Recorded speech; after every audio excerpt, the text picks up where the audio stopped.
Welcome, ladies and gentlemen, to Demons of the Psyche podcast, scripted, narrated, and hosted by Raheem Fender. Demons of the Psyche is a book series that I have transformed into a podcast that showcases stories about human beings and how they deal with various psychological issues that are often called inner demons. Each week, you will be blessed with a brand new story that is sure to rock your world. Welcome to Demons of the Psyche. Chapter 6 Slim Dreams, Obesity, Nightmares. Physically breathing, pricked by the thorns of a rose, I still bleed bloody red. My senses are aroused on mortal's plane, yet still spiritually stillborn. Nothing motivates. My mother bore a shell. This house has never been a home, for no one lives here. Hath man ever seen a walking corpse? A mere nothing of nothingness, twice unblessed, thrice seen the unholy light. Cursed to walk the path of flames and rapture. Beneath these thoughts flow awkward words. Death leaves the body and springs life anew. Who knew this reckless coil would rust, break, shatter, then rise like the phoenix from the ashes? Yet still nothing. Can't you do anything right? That's what they all say. You're pretty for a fat girl. Just not my type. No offense. Can't recall never hearing those words from a boy. Jenny, know your reality. I'm done hearing you talk about this nonsense of one day being a dancer or a netball player. You're fat, okay? You think anyone wants to see an obese girl trying to twirl on stage or trying to catch a ball? By the time you make one jump, you're out of breath. Live in your reality. Accept your reality. Go become a teacher or a guidance counselor or something. Just leave those dreams to normal people, okay? People like you, if you don't play by the rules, you'll get shafted. Just a taste of my life. Those were the words of my aunt. I still ask myself if she spoke from a place of love.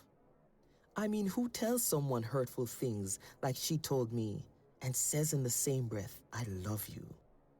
I probably should have listened to her, because what came next was a world of hurt, one after the other.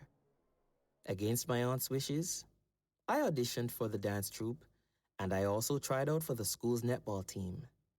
Unfortunately, they told me I was a bit too overweight for both of them.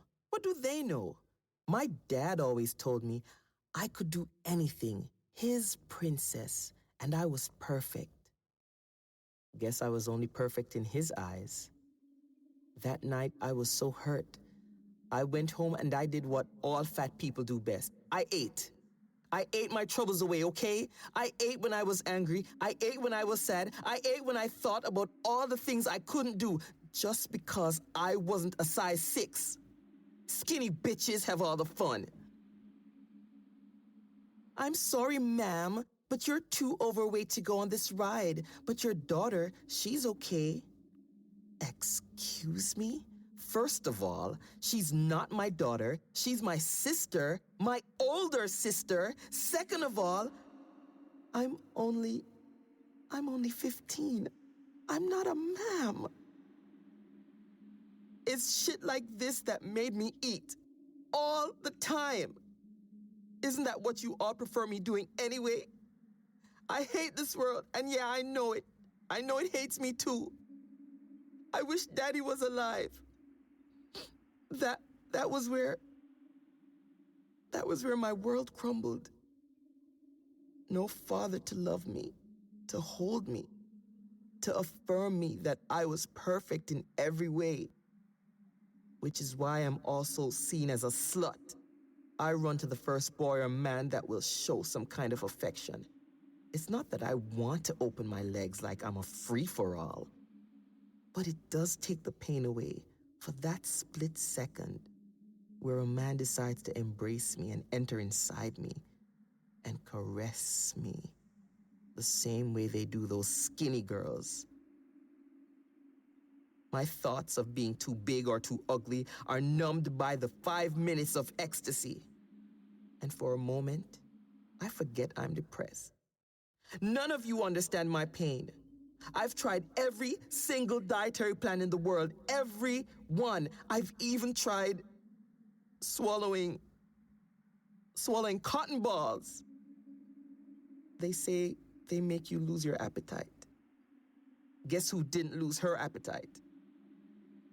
I just want to feel normal, even for a minute. I want to know how it feels to not be laughed at.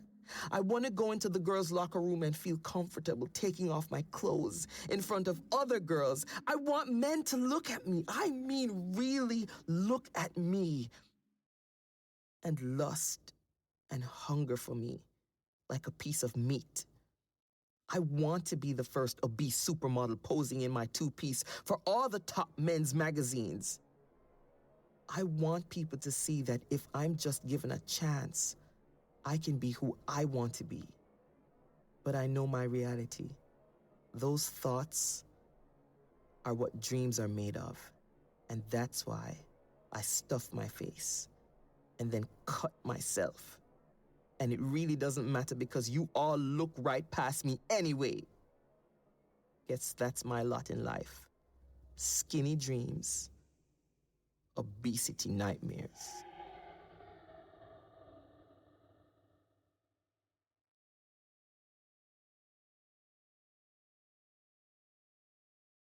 Hi, my name is Raheem Fender, author, director, actor, educator, narrator, and creator of the fiction podcast Demons of the Psyche.